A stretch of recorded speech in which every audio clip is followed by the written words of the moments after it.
என் நெஞ்சில் குடியிருக்கும்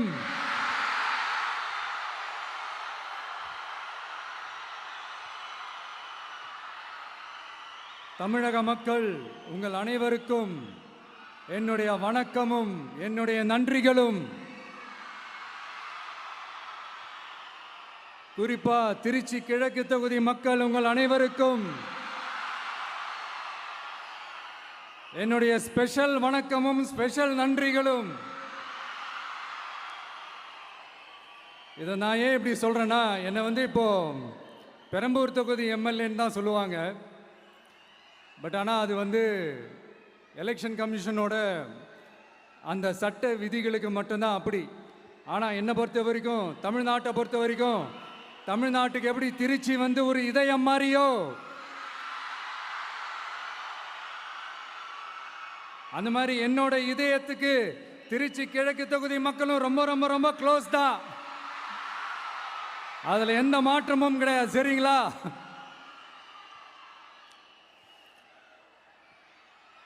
ஆட்சிக்கு சில வாரங்கள் கூட ஆகல. 6 மாசம் அமைதியா இருப்போம்னு சொன்னவங்களாம் 6 நாள் கூட அமைதியா இருக்க முடியல. ஆட்சிக்கு அரை மணி நேரத்திலே ஆரம்பிச்சிட்டாங்க. பாவம், ஒரு கல்யாண வீட்டிலலாம் போய் புலம்பிட்டு இருக்காங்க. நான் சொன்னதெல்லாம் நடக்குதா? 1 by 1 எல்லா புலம்பல்ஸும். அது மாதிரி இத்தனை வருஷமா மாத்தி மாத்தி உங்களை ஏமாத்திக்கிட்டு இருந்த இந்த 2 பேரையும் வேண்டாம்னு சொல்லி ஒதுக்கிட்டு உங்களுக்காக உண்மையா உழைக்க வந்த உங்க விஜய, உங்க அண்ணனை, உங்க தம்பிய முதல் அமைச்சரா இல்ல முதல் சேவகனா ஆக்கியிருக்கிறீங்க. தலை வணங்கி ஒட்டுமொத்த தமிழக மக்களுக்கும் இந்த நேரத்தில் என்னுடைய நன்றியை தெரிவிச்சுக்கிறேன். இந்த நேரத்தில் எங்களுக்கு ஆதரவு தெரிவிச்ச அத்தனை இயக்கங்களுக்கும், அத்தனை இயக்கத்தின் தலைவர்களுக்கும் மீண்டும் என்னுடைய நன்றியை தெரிவிச்சுக்கிறேன்.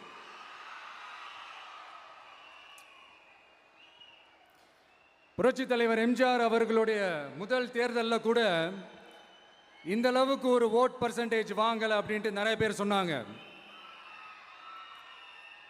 ஆனால் நீங்கள் டிவி கேட்க அவ்வளோ நீங்கள் ஆதரிச்சிருக்கிறீங்க. நான் எம்ஜிஆர் அவர்களோடலாம் நான் கம்பேர் பண்ணல. எம்ஜிஆர் தான். ஆனால் நாம பெரியார், அண்ணா, எம்ஜிஆர் அவர்கள் வழியில் ஒரு அன்பா உழைக்க வந்த உங்க விஜய், அவ்வளவுதான். 1977 நீங்க போடாத ஓட்டை 2026 நீங்க போட்டிருக்கிறீங்க. என்ன ஒண்ணு, இன்னும் கொஞ்சம் அதிகமா ஆதரிச்சிருந்தீங்கன்னா கொஞ்சம் நல்லா வந்திருக்கும்.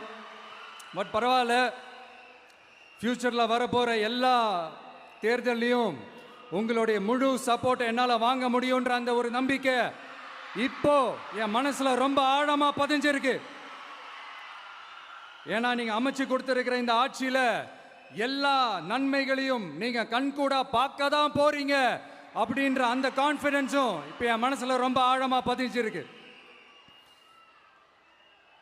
யார் எந்த நிலைமைக்கு எந்த பொசிஷன்ல போனாலும் இந்த கிண்டலும் கேலியுமா பேசுறது இருக்கத்தானே செய்யும். நம்மளை பத்தி, நம்ம அரசியலை பற்றி, நம்ம பேச்சை பற்றி இந்த கிண்டலும் கிள்ளையமா பேசிட்டு தானே இருப்பாங்க. அவங்க எல்லாருக்குமே என் சைட்லேருந்து ஒரே ஒரு ரிக்வெஸ்ட், தயவு செஞ்சு நிப்பாட்டிடாதீங்க. தயவு செஞ்சு கண்டினியூ பண்ணுங்க. நீங்க தான் என்னோட எனர்ஜி ஃபோர்ஸ். நீங்க பேசிக்கிட்டே இருங்க, பேசிக்கிட்டே இருங்க, பேசிக்கிட்டே இருங்க. நான் மக்களுக்கு தேவையான நல்லதை செஞ்சுக்கிட்டே இருக்கேன், செஞ்சுக்கிட்டே இருக்கேன், செஞ்சுக்கிட்டே இருப்பேன். அடுத்து இப்போ நம்ம புதுசாக அந்த சூட்லாம் போட்டு வரோம்ல, அதை பற்றி கூட நிறைய பேர், ஏன் நாமெல்லாம் கோட் சூட்லாம் போடக்கூடாதா? அதிகாரம் செய்கிறவங்களும் ஆதிக்க சக்திகளும் மட்டும்தான் கோட் சூட்லாம் போடணுமா என்ன? அப்பெல்லாம் எதுவுமே கிடையாது. நான் என்ன கலர் கலராக போட்டு வரேன், 2 கலர். நம்ம எல்லாரும் மனசு மாதிரியே பிளாக் அண்ட் ஒயிட். எல்லாத்திலும் பிளாக் அண்ட் ஒயிட்டா இந்த விஜய் இருப்பான் அப்படின்னு காட்டுறதுக்கு தான் அந்த கலர். அடுத்து அந்த பிளாக் கூட யாரை குறிக்கும் எதை குறிக்கும்ன்றது நான் சொல்லி தான் தெரியணும்னு அவசியம் இல்லை, அது உங்களுக்கே நல்லா தெரியும். எல்லாத்துக்கும் இப்படி வழக்கம் சொல்லிக்கிட்டு நசன் பேசுகிற டைப்பும் நம்ம கிடையாது. உங்களுக்கே தெரியும், அதிகபட்சமாக எல்லா மீட்டிங்களும் 20 நிமிஷம்குள்ளே தான் நான் பேசியிருக்கிறேன். அதனால் இப்போ மக்கள் என்கிட்ட என்ன சொல்கிறாங்க அப்படின்னா, இந்தப்பா விஜய், நீ எங்களுக்காக உழைக்கிறதுக்காக வந்திருக்கிற, அந்த வேலையை மட்டும் பாரு, உன்னை பற்றி பேசுகிறவங்கள நாங்கள் பார்த்துக்கிறோம் அப்படின்னு சொல்லிட்டாங்க. சரி, ஆனது ஆச்சு. இப்போ என்ன, உனக்கு எதிரிகளே இல்லையா அப்படின்லாம் கேட்டேன். அப்படிலாம் நான் சொல்ல மாட்டேன், அப்படிலாம் நான் நினைக்கவும் மாட்டேன், அப்படி நினைக்கவும் கூடாது. இப்பவும் சொல்கிறேன், அரசியல் ரீதியாக சொல்கிறேன், 2 பேருக்கு நடுவில் தான் போட்டியே. ஒன்று இன்னொன்று, எஸ், ஒன்று டிவிக்கு, இன்னொன்று டிஎம்கே. இதுக்கு நடுவில் வேற யாருக்கும் எந்த வேலையும் கிடையாது. ஏதாவது இருக்குன்னு சொல்றீங்க? எலெக்ஷனுக்கு முன்னாடியும் அவங்களுக்கு ஒரு வேலையும் இல்லை, இப்ப எலெக்ஷனுக்கு அப்புறம் சுத்தம். ஆனா இந்த திமுகவும் மற்றும் பலரும் ஒன்னா சேர்ந்துக்கிட்டு இந்த விஜயோட ஆட்சி வந்துடக்கூடாதுன்னு சொல்லி ஒரு கூத்து ஒன்று பண்ணாங்களே, அந்த கடைசி 5 நாள், அடாடாடாடாடா, நமக்கெல்லாம் ஓஹோ இப்படியெல்லாம் கூட நடக்குமோ என்ன கூத்துங்கிறீங்க. ஆனா ஃபியூச்சர் என்னவா இருக்குன்றதை மட்டும் இப்ப நான் சொல்றேன். உங்களுக்காக உண்மையா உழைக்க வந்த இந்த விஜயா, இல்ல இந்த விஜயோட ஆட்சி அமைஞ்சிடக்கூடாதுன்னு தடுக்க நினைச்ச ஸ்டாலின் சாரா, அவ்வளவுதான். இதுக்கு நடுவில் வேற யாரும் எந்த அல்லு சில்லும் உள்ள வந்து நம்மளை தடுக்கிறதோ எதிர்க்கிறதோ ஏதாவது பண்ணாங்கன்னா நிர்வாகம் அதுக்கு பொறுப்பில்லை ராஜா, நிர்வாகம் அதுக்கு பொறுப்பில்லை. ரிசல்ட் என்னவா வரும்ன்றது அது உங்களுக்கே நல்லா தெரியும். நம்மளை ஏளனமா பேசுறதா நினைச்சு அவங்களுக்கு ஆப்பு வச்சுக்கிறாங்க. திமுக நம்மளை தடுக்க, திமுக நம்மளை எதிர்க்க, திமுக நம்மளை அவமானப்படுத்த அத்தனையும் நமக்கு நன்மையே.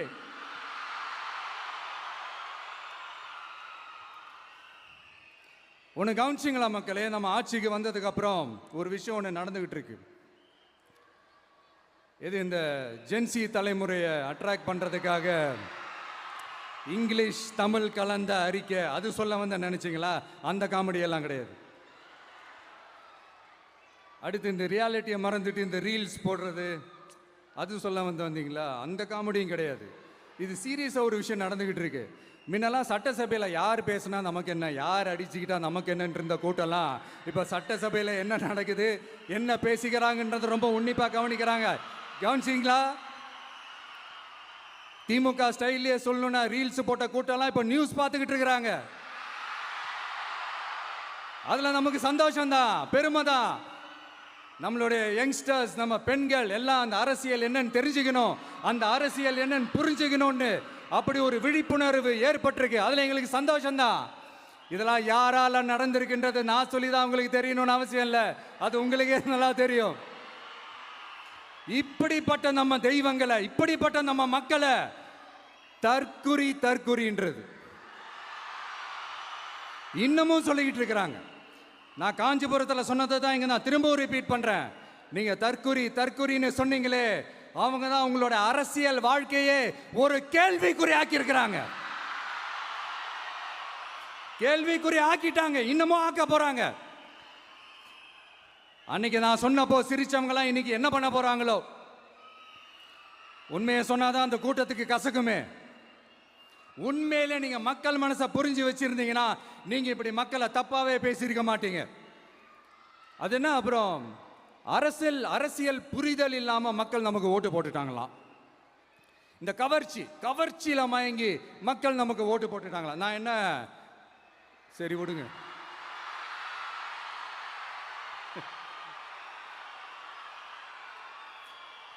மக்கள் அவங்களுக்கு ஓட்டு போட்டா அந்த மக்கள் நல்லவங்களாம், அதே மக்கள் நமக்கு ஓட்டு போட்டா அந்த மக்கள் கெட்டவங்களா, தற்குறியா.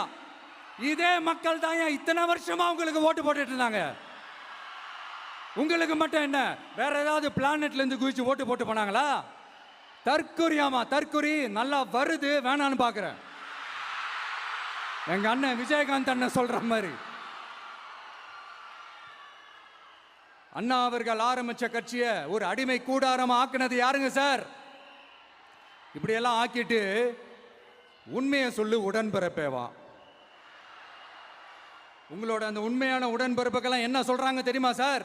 திமுக இப்படி ஆனதுக்கு காரணம், அந்த காரணத்தை வெளியிலலாம் போய் தேடாதீங்க, உங்க குடும்பத்துக்குள்ளே கேளுங்கிறாங்க.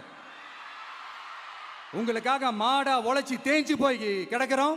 திமுக இப்படி ஆனதுக்கு காரணம் உழைக்காம சொகுசா இருக்கிற உங்க குடும்பத்துக்குள்ளேயே போய் கேளுங்கிறாங்க. ஒவ்வொரு திமுக தொண்டனும் அதை சொல்றாங்க. அதை புரிஞ்சிக்காம நம்மளையும் நம்ம மக்களையும் தப்பா பேசிக்கிட்டு, நீங்க மக்களை தப்பா பேசுனீங்கன்னா இந்த விஜய் வந்து கேள்வி கேட்பான், சும்மா இருக்க மாட்டான். இந்த விஜயும் தமிழ்நாட்டு மக்களும் வேறு வேறு இல்லை. இந்த விஜய் தான் தமிழ்நாட்டு மக்களோட ஒரு உண்மையான ஒரே பிரதிநிதி. இது இன்னைக்கும் சரி, நாளைக்கும் சரி, நாளன்னைக்கும் சரி, இதுதான் நிஜம். மறுபடியும் சொல்றேன், நமக்கும் மக்களுக்கும் இடையே இருக்கிற இந்த பூர்வ ஜென்ம பந்தத்தை, அந்த உறவை ஏதோ இந்த சதிகள் சூழ்ச்சிகள் பண்ணி யாராலையும் எதுவும் கெடுக்கவே முடியாது. கெடுக்க ட்ரை பண்ணீங்க நம்ம ஆட்சிக்கெல்லாம் வரதுக்கு முன்னாடி. என்ன சதிகள், என்ன சூழ்ச்சிகள், என்னென்னலாம் பண்ணி எப்படியெல்லாம் தடுத்துடலான்னு. ஆனால் இப்போ ஆட்சிக்கு வந்த இந்த சாமானிய மக்கள் ஆட்சியை நீங்கள் இந்த எதிர்கட்சியாக இருக்கும் போது ஒன்று யூஸ் பண்ணுவீங்களே, இந்த பழைய டெக்னிக்கு, அதெல்லாம் யூஸ் பண்ணி நம்மளையும் மக்களையும் பிரிச்சலாம்னு நினச்சிங்கன்னா அது ஒரு காலம் நடக்காது. மக்கள்லாம் ரொம்ப தெளிவாயிட்டாங்க சார், ரொம்ப தெளிவாயிட்டாங்க.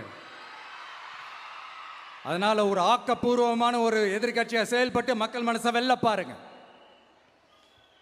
இந்த கடைசி லாஸ்ட் 1 மந்த்தா நடந்த ஒரு சில விஷயங்கள் உங்ககிட்ட நான் ஷேர் பண்ணணும்னு ஆசைப்படுறேன். இந்த 200 யூனிட் மின்சாரம், கட்டணமில்லா மின்சாரம் அறிவிச்சோம். அதில் ஆல்ரெடி இருந்த 100 யூனிட் திமுக கொடுத்தது கிடையாது. மேடம் ஜெயலலிதா மேடம் இருந்தப்போ செஞ்சுட்டு போனது. ஸ்டாலின் சார் பதவி போன அந்த கடுப்பில் அறிக்கையா விட்டு தள்ளிக்கிட்டு இருக்கிறாரு. என்ன பண்ணீங்க உங்களுடைய ஆட்சியில்? மக்கள் பணத்தை, டாஸ்மாக்ல இருந்து அடிச்ச அந்த பணத்தை, ஊழல் செஞ்ச அந்த ஃபைலை க்ளோஸ் பண்றதுக்கு அலையா அலைஞ்சிங்க. ஆனா இந்த விஜய் மக்களுக்கு தொந்தரவா இருக்கிற அதே டாஸ்மாக க்ளோஸ் பண்ணா. விவசாயிகளோட அந்த கடனை தள்ளுபடி மேக்சிமம் இந்த 1 மந்த்ல என்ன செய்ய முடியுமோ அதை செஞ்சான். நீங்க தான் அந்த நிதி சம்பந்தமா இருக்கிற எல்லா கேட்டையும் லாக் பண்ணி வச்சுட்டு போயிருக்கிறீங்க. அதை சரி செய்ய வேணாமா? அதை ஒழுங்குபடுத்த வேணாமா? அதனால மறுபடியும் சொல்றேன், இந்த விஜய் பொய் சொல்லி ஏமாத்துறதுக்காகலாம் அரசியலுக்கு வரல. உங்க கூடவே நிக்கிறதுக்காக மட்டும்தான் அரசியலுக்கு வந்திருக்கிறேன். அதுல எந்த மாற்று கருத்துமே கிடையாது. கவலையப்படாதீங்க விவசாய பெருமக்களே. அடுத்து இந்த சட்டம் ஒழுங்கு, அது சரியில்லை இது சரியில்லைன்னு சொல்லி திமுகவும் மற்றும் பலரும் மாறி மாறி கூவுறீங்க. நான் ஒன்று கேட்குறேன், இந்த மாடல் அரசுன்னு சொல்றீங்களே, அதில் என்ன செஞ்சு வச்சுட்டு போயிருக்கீங்க? ஒரு ஊர் விடாம, ஒரு தெரு விடாம போதைப் பொருள் கலாச்சாரம் அப்படியே ஸ்ப்ரெட் ஆகி கொட்டி கிடக்குது. அது அப்பவே இனிஷியல் ஸ்டேஜ் அதை நீங்க கண்ட்ரோல் பண்ணியிருந்தீங்கன்னா இத்தனை பெண்களை